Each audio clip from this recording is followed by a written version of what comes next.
Hello, hello mga baby loves, kumusta? Na-miss nyo ba ang vlog era ko, Char? Yes, for today's video nga mga baby loves, samahan nyo naman ako at mag-general cleaning ang baby loves nyo. Yes, kung hindi nyo napapansin mga baby loves, medyo ibang boses ko ngayon kasi nga, meron na talaga akong ubo nung nandun pa kami doon sa probinsya ng lola ko at nag-trigger siya lalo dito pag uwi namin sa bahay kasi nga 1 week mahigit kaming nandun. So yung mga alikabok dito sa loob ng buong bahay is nag ano na siya. So sobrang dami na siguro kaya ayan.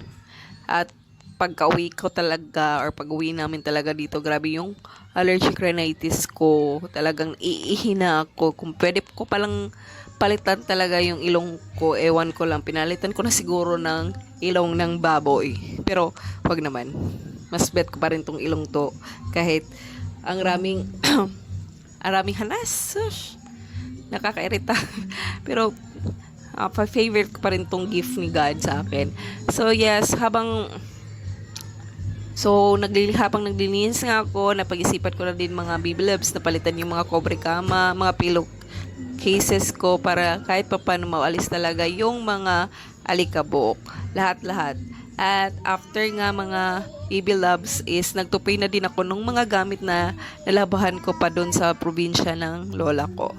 So, after nga nito mga baby loves, ay medyo nakahinga ako ng mabuti kasi nga wala na masyadong alikabok.